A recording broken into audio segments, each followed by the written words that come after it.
Hello, everyone. Welcome to Real Deal Clips, Bahamas. This is clip number 314. This is the case of identity fraud in the Bahamas. Who is Prime Minister of Finance, Philip Brave Davis? And by way of announcement, you can now get all the clips on YouTube at Real Deal Clips Bahamas. Please like, share, and subscribe to stay up to date with the latest information.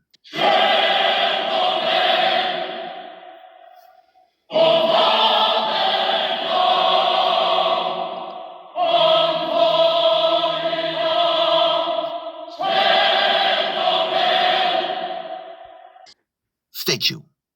What do you think about what Mr. Davis had said at that particular time, right after Trump had made the announcements about Canada and Mexico and et cetera, et cetera? How do you see us playing the card in this particular scenario right now as it is? Well, the Davis administration missed an opportunity. And the opportunity was the potential to financially engineer the Bahamian currency. Okay. So you had a carbon sink valued at $156 billion. Right. Mm-hmm. There are a couple of things that you could have done in terms of debt defeasance, and we'll explain that, and engineering the currency so it doesn't affect the prices locally on the ground. Right. So, and that's what he was talking about, the yes. prices locally on the ground. Mm-hmm. So for Bahamians, the engineering of the currency means that imagine a situation where the Bahamian currency is trading 8-1 against the US dollar. Okay. That means for every one Bahamian currency, you can get $8 US. $8 US. Wow. So now, if you had engaged in a measure of financially engineering the currency, I see your point. Based on those natural resources, prices would be going in the other direction. Based on the natural resources that we now have in our possession. Yes. Yes. Mm-hmm. But he had to have the ability to set up those structures to accomplish that. We lack that. We have that. Mm-hmm.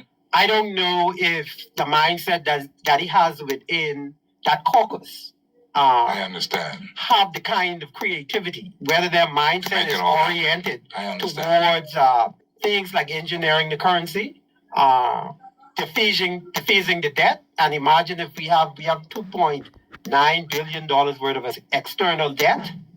You could imagine if the currency was trading 8-1 now, and we can get $8 US for every Bahamian dollar. Yes.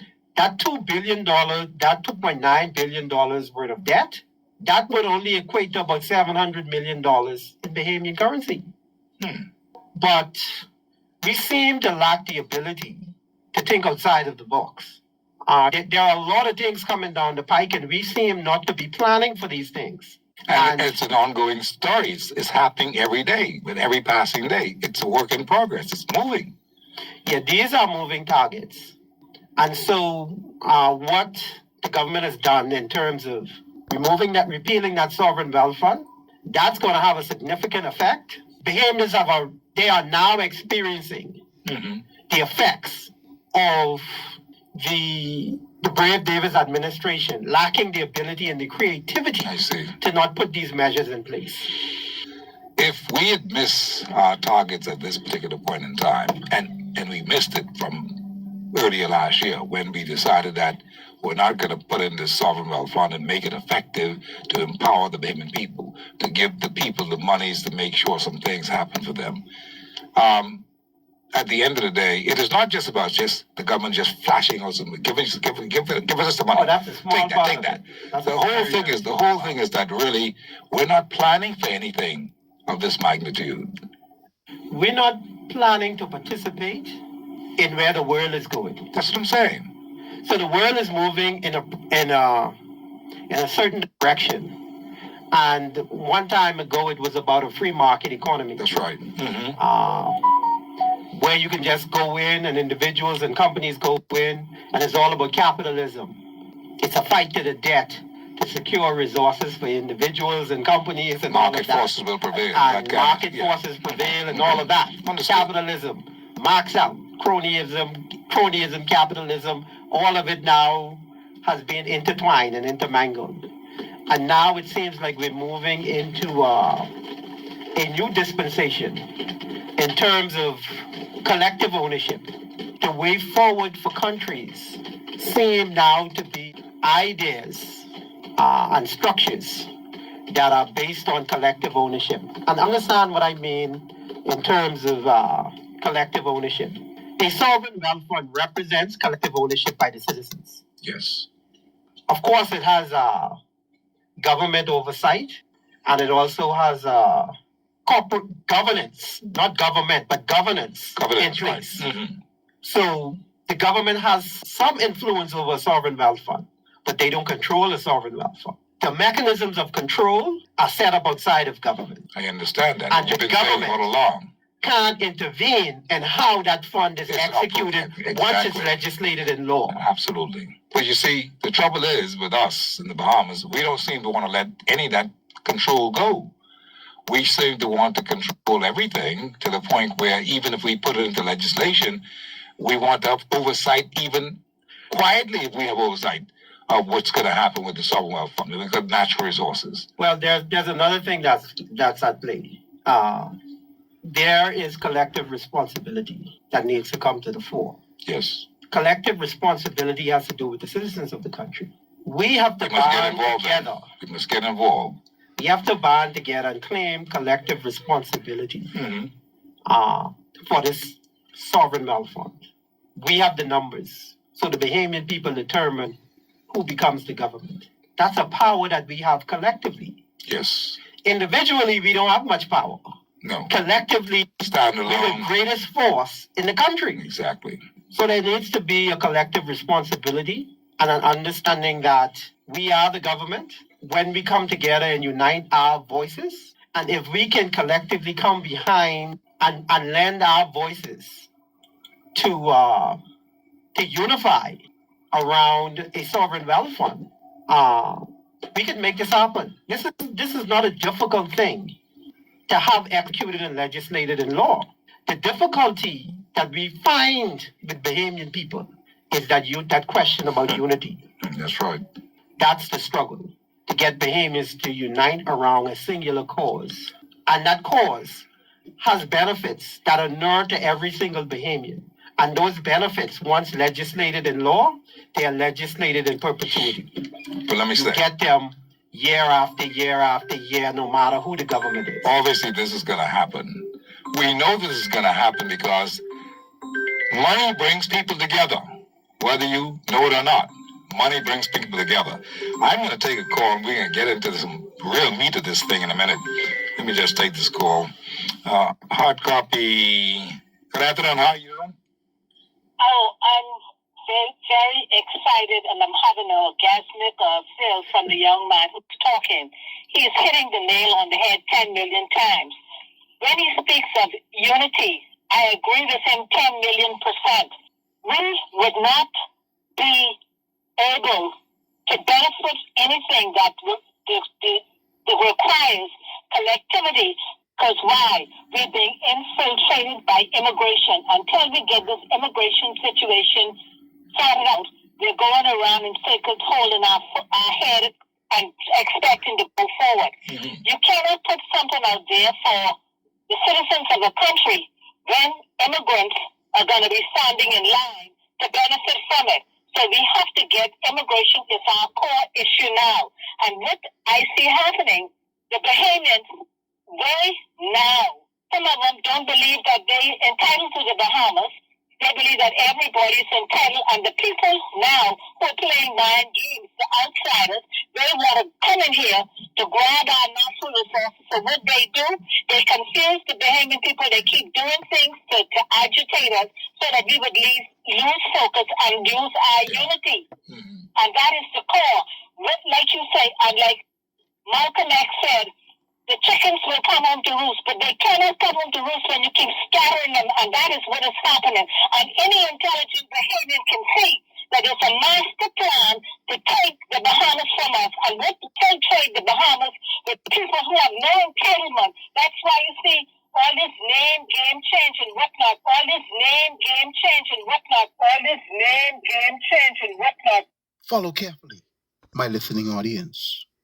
What this female caller is referring to is called deed poll. Now, there are different types of deed poll, but the one that we'll focus on is the criteria that illegal immigrants use when they come into the country illegally. It's like a underground railroad of corruption. So when they come illegally by boat or plane, particularly from down south, right? The first thing they just do, or one of the first things they are told, is that to get your citizenship now, you gotta change your name. And this is a costly process. It can cost anywhere from $7,000 to $10,000. This whole process now is an illegal process. So the first thing they do, they go looking for a graveyard. Or if they're in the neighborhood, they're trying to capture the name of an organic Bahamian. Or they'll go to the graveyard and pull a Bahamian name from the graveyard. They will pull your first and your last name. Then what they do is they go to a corrupt justice of the peace. And this corrupt justice of the peace will go and find individuals that will take a kickback, take a bribe to vouch for said individual, saying that, yes, I know them, yes, I know her, they are Bahamian, and yes, indeed, this is their name. So once they start that process by deed poll, they get their name changed. Then the next step is they going for a passport. They going to get a Bahamian passport. In this whole process, there are corrupt justice of the peace and lawyers who take part in the skullduggery because it is common knowledge in the Bahamian society that this go on. As stated before, there are different types of deed poll. For example, as a child, you grew up in a single parent home with your mother. Eventually, you discovered who your father was. And so you, in turn, now decide that you don't want to carry your mother's maiden name, you want to carry your father's name. Therefore, you go and you file a deed poll to get your last name changed to that of your father. That's a good reason to use the system. That's one of those original purposes for the deed poll. But individuals now have infiltrated the system and they are taking part in corruption, and individuals are coming in and stealing the identity of other people in order to get citizenship and or a passport. The Haitian dialect is a very strong dialect. And many of these people, they can't speak a lick of English. They can't speak English, but they got the documents through corruption. And this is why the Bahamian citizen is up in arms. Let me bring it from another way now, right? In what country, when you're applying to become a citizen of that country, one of the requirements is that you change your name. What country? Name the country. Name the country. These individuals are taking on a whole new identity. Why? Because they came in illegally. And watch me here. Every Thursday in the newspaper. It is loaded with people, some individuals who have a legitimate reason to go through the process of deed poll. But there are some other individuals that are straight up practicing fraud, deception, deceit, changing their identity. And it been going on in the Bahamas from time and memorial. Like I ain't got some Asian to the left of me. Like we ain't eating grill with some biggie lips. Like immigration, why you sweating me? Up another bus trying to arrest me. I live in Nessa for a long time happening. Now you talking shit about you deporting me? Well, he said 80, I call it 80. I came on the boat, Ninja by the floor. So what the talking about? It's all call you words. In fact, many Bahamians are of the opinion that even this present administration, the Davis administration, is cloaking, is encouraging the slackness. Why? Because many Bahamians believe that this administration, the Davis administration, is attempting to create another voting bloc to ensure that in the next upcoming election, he'll be able to win the election. Haitian President Michel Martelly yesterday urged his countrymen to form a voting bloc in the Bahamas and align themselves with a political party that will best serve their interests. The PLP has cut a deal with the Haitian and their diaspora. Do you remember the Prime Minister and Fred Mitchell having a meeting with the pastors? Yes. The Haitian pastors? Mm-hmm.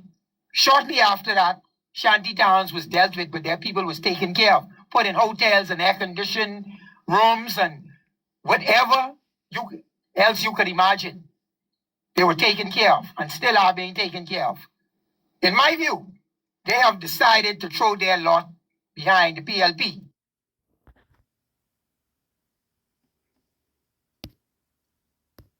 No police can't lock me up no more. I free to walk the road, man.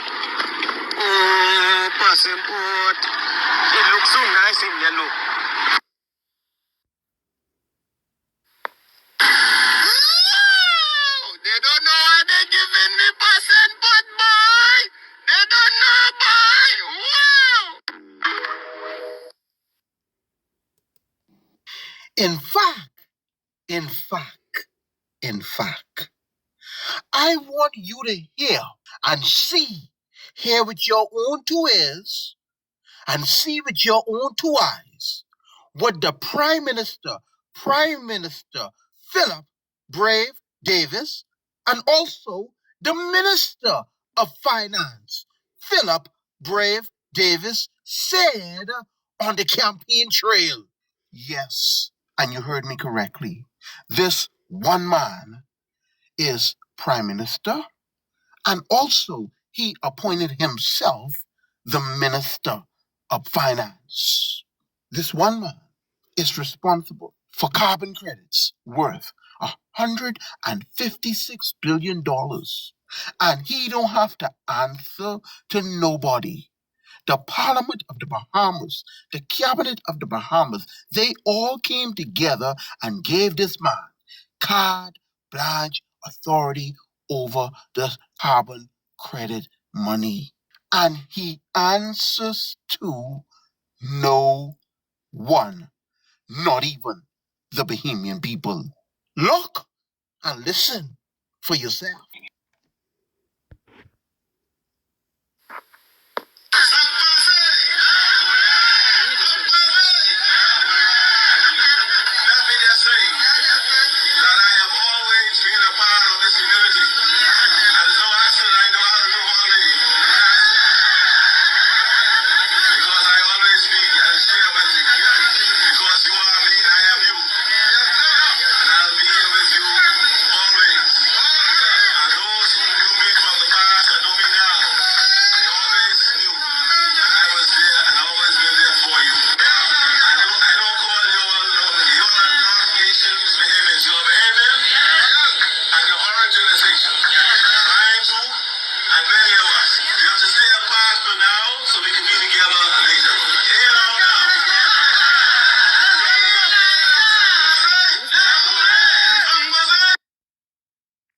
That was the Prime Minister, Minister of Finance, Philip Brave Davis, on the campaign trail.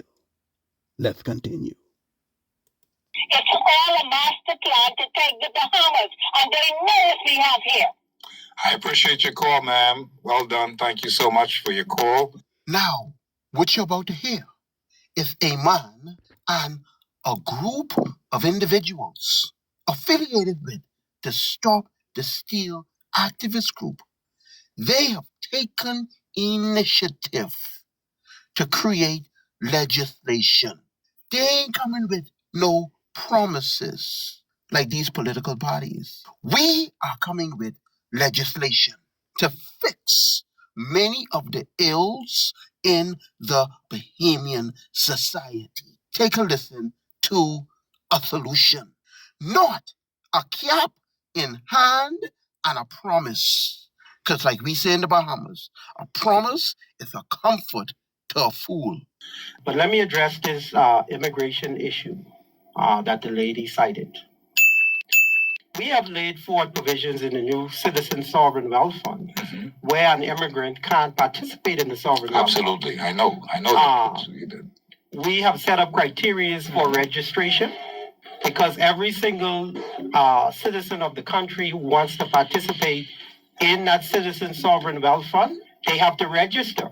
And we have set up the parameters for Bahamian citizenship based on the Constitution of the Commonwealth of the Bahamas. Excellent. So we go back to 1974.